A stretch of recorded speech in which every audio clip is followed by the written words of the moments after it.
You won't believe what made one of the funniest women in TV history break down in front of her entire crew and refuse to ever watch the moment again. Not once in 47 years. You know Carol Burnett, the queen of sketch comedy, the lady with the ear tug, the legend who had us rolling for over a decade.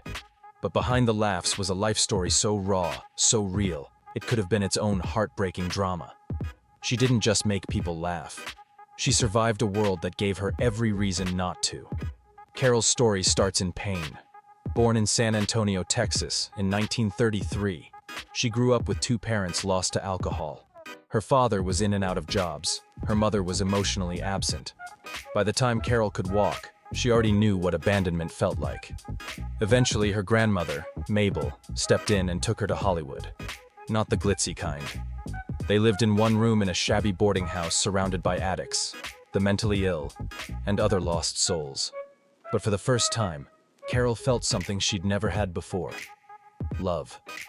They were poor. So poor they stole toilet paper from the movie theater bathroom. But every Saturday, Mabel would scrape together 25 cents so they could escape into the silver screen. For a few hours, the chaos faded, and Carol soaked in the magic of stars and stories. That's where the dream began. At home, she invented a twin sister, Karen. Carol would climb the fire escape, switch outfits, and reappear as confident, charming Karen. Even the adults believed her. That wasn't just imagination. It was the start of her talent for transformation. Then came a miracle. She got accepted to UCLA but couldn't afford the $50 tuition. That's when a stranger, whose name she never learned, paid her way. No strings, just a gift. And it changed everything. She joined a theater class, and the second she hit the stage, she was hooked. She wasn't just surviving anymore. She was alive. Years later, while working a party and sneaking hors d'oeuvres into her purse for Mabel, she met another stranger, a millionaire.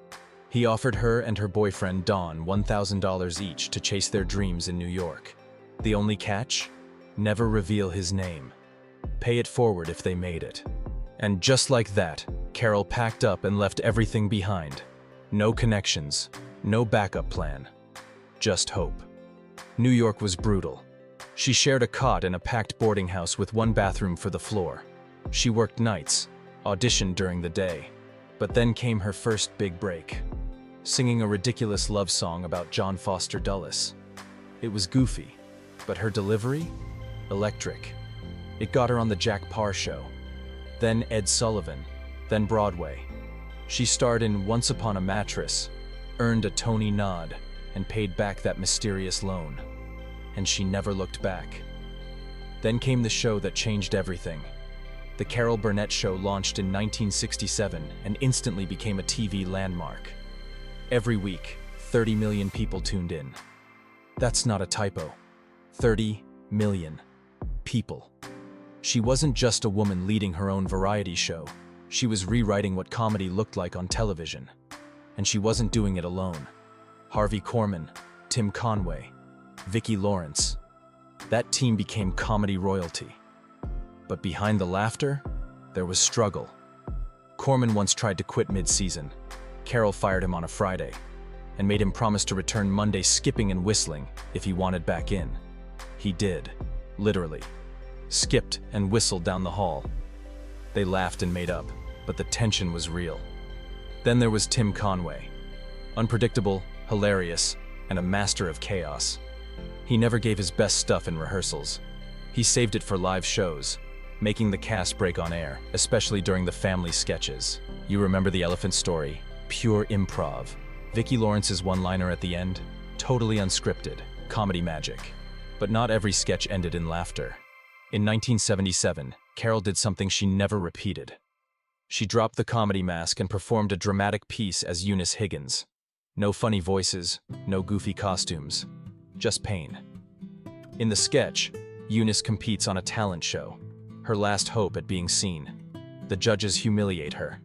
The lights dim. No applause, just silence. Carol's face, full of disappointment, rejection, heartbreak, stayed frozen as the camera pulled back. The crew cried. The audience was stunned. Critics called it genius. but Carol never watched it again. It was too real, she later said. Because Eunice's desperation mirrored her own childhood dreams. She knew what it was like to want something so badly, and be told you weren't enough. That sketch cut deep, and she never wanted to relive it. Off-screen, life didn't get easier. Her first marriage ended in heartbreak. Her second, to TV producer Joe Hamilton, brought 3 daughters, and more pain.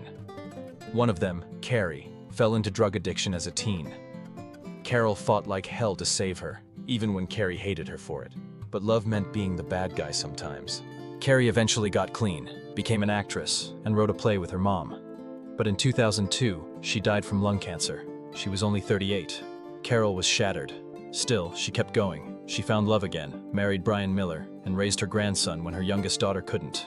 Even in her 80s, Carol kept performing. She made a chilling appearance in Better Call Saul, played a quirky grandma in Palm Royale, and proved she could still steal a scene without saying a word. That's the thing about Carol Burnett. She made us laugh until we cried, but she also knew what it meant to cry until you could laugh again. And if her story hit you like it hit us, maybe that little doggy in the window isn't the only one who stuck around all these years. If you made it this far, do me a favor. Hit that like button, maybe even subscribe. And remember, the best comedy usually hides a little heartbreak.